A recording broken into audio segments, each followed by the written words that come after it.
Good morning children, welcome to Praveen tutorial. Maths class 10 का आज trigonometry लेके आया हूँ। एनसीईआरटी का एक्सरसाइज 8.1 का क्वेश्चन नंबर 1 है। अब स्टार्टिंग है आज से ट्रिग्नोमेट्री का, और लगातार अभी ट्रिग्नोमेट्री के एक्सरसाइज सॉल्व किए जाएंगे। तब देखिए, थोड़ा सा ध्यान देके तो क्वेश्चन है क्या और करना क्या है। जो in triangle A B C right angle at B, AB is equal to 24 cm, BC is equal to 7 cm, determine sin A cos A and sin C cos A। अब सबसे पहले क्या करना है, तो एक तो ट्रेंगल बनाना है, राइट एंगल ट्रेंगल। अब राइट एंगल ट्रेंगल में क्या है, जो एक तो राइट एंगल ट्रेंगल बना के और उसमें ABC यानी नेमिंग कर देना है, जैसे ABC। अब इसमें AB दिया हुआ कितना 24 cm, थोड़ा सा ध्यान दीजिएगा, और BC दिया हुआ है 7 cm। और इसके बाद sin A cos A sin C cos C निकालना है।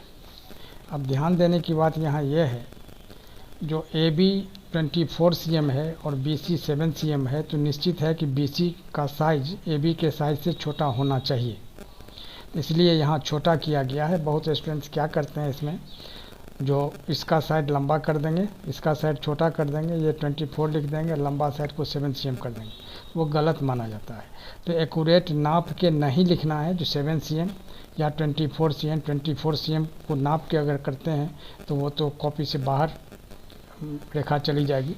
तो इसीलिए नाप के नहीं करना है, लेकिन लॉजिकली देख करके पता चले कि AB 24 cm है और BC 7 cm है, तो BC से AB बड़ा है, ये लॉजिकली पता चलना चाहिए।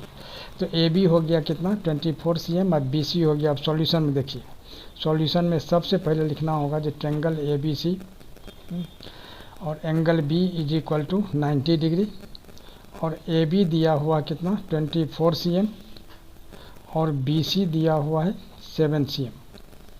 ठीक है, तो सबसे पहले क्या करना है, जो AC निकालना है। तब AC कैसे निकलता है, तब गौर कीजिए। तो AC square is equal to क्या होता है, AB square plus BC square. कैसे, बाय पाइथागोरस थ्योरम। यहाँ क्या लिखना होगा, बाय पाइथागोरस थ्योरम, एकदम लिख देना जरूरी है, कहाँ से आया। तब AB कितना है 24 cm का होल स्क्वायर, अब प्लस BC स्क्वायर, BC कितना है 7 cm का होल स्क्वायर, और 24 cm का होल स्क्वायर कितना होगा 576 cm स्क्वायर, और 7 cm का होल स्क्वायर कितना होगा 49 cm स्क्वायर। दोनों को अगर हम ऐड करते हैं तो कितना होता है 625 cm स्क्वायर, और AC निकालना है तो क्या होगा अंडर रूट 625 cm स्क्वायर, और 625 का स्क्वायर रूट कितना होता है 25, और cm स्क्वायर का क्या हो जाएगा cm, यानी AC निकल गया कितना 25 cm। अब देखिए ध्यान देके, अब क्या है, जो साइन A cos A निकालना है, तो फॉर एंगल A, इसी सब चीज़ पर थोड़ा सा ध्यान देना है जिसमें ज़्यादा कन्फ्यूजन होता है। तो फॉर एंगल A यानी एक्यूट एंगल A है, तो A का अपोजिट साइड यानी ये 7 cm, यह हो जाएगा P, यानी P हो जाएगा 7 cm। और याद रखिए 90 डिग्री का अपोजिट साइड हमेशा हाइपोटेनस होता है, H होता है, यानी H हो गया 25 cm। ठीक है, और बाकी जो बच गया AB, यह हो गया कितना 24 cm, यानी यह हो गया क्या चीज़ B। अब थोड़ा सा ध्यान दीजिए, अब निकालना क्या चीज़ है, साइन A और कॉस A। अब देखिए, तो sine A is equal to कितना, फार्मूला होता है P/H, याद रखना है। अब P कितना है 7 cm और H कितना है 25 cm, cm cm कैंसिल, यानी 7/25। अब cos A निकालना है, तो cos A क्या हो जाएगा B/H, तो B कितना है 24 cm और H कितना है 7 cm, नो 25 cm, तो cm cm कैंसिल, यानी 24/25।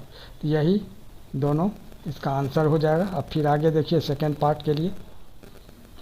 अब देखिए सेकेंड पार्ट है, उसमें साइन C और कॉस C निकालना है। अब इसमें क्या है, जो वही ट्रेंगल ABC है जिसमें BC 7 cm गिवन है, AB 24 cm गिवन है, एंगल B 90 डिग्री गिवन है। तो AC जैसा निकाला गया है फर्स्ट पार्ट में, AC square is equal to AB square plus BC square, that is 25 cm AC निकल गया है। तो इससे क्या हुआ, जो ये तीनों साइड हमको मालूम हो गया।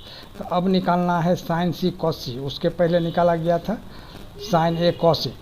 तो ए के लिए क्या हुआ था, पी यहाँ 7 हो गया था, लेकिन अब यहाँ सी के लिए निकालना है तो सी का अपोजिट साइड ये जो होगा सो पी हो जाएगा। यानी फॉर एंगल सी, यानी क्या लिखना है कि फॉर एंगल सी यानी क्या होगा, जो P हो जाएगा कितना 24 cm, B हो जाएगा कितना 7 cm और H हो जाएगा कितना 25 cm। थोड़ा सा ध्यान दीजिएगा, यही चीज़ समझना है, समझ में आ जाएगा फिर कोई दिक्कत नहीं आएगी।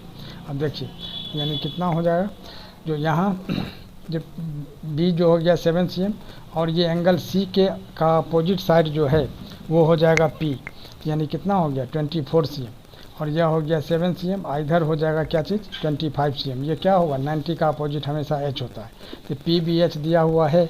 अब साइन C निकालना है तो साइन C का फार्मूला क्या होता है P/H। तो P कितना है 24 cm और H कितना है 25 cm। तो cm कैंसिल, यानी कितना हो जाएगा 24/25।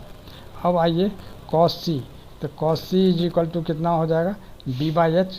तो B कितना है 7 cm और H कितना है 25 cm, तो यानी cm कैंसिल, यानी 7/25। तो अब इसमें जो है ये दोनों इसका आंसर हो जाएगा। और इसको जानने के लिए मन कैसे H निकलता है, कैसे P निकलता है, कैसे B निकलता है, इसको थोड़ा सा एक बार और हम क्लियर कर देते हैं, थोड़ा सा ध्यान दीजिए।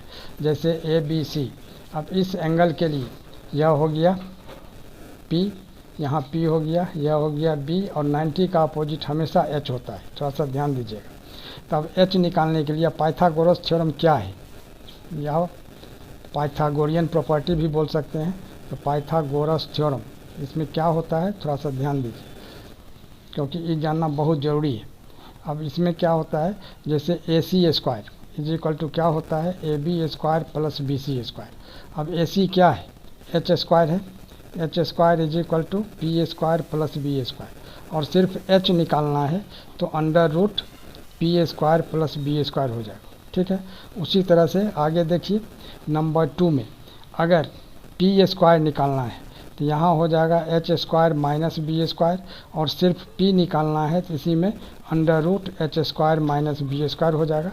आगे देखिए अगर B² निकालना है तो B² इज इक्वल टू क्या होगा H² माइनस P² और सिर्फ B निकालना है, स्क्वायर हटेगा, इसमें अंडर रूट लग जाएगा H² माइनस P²।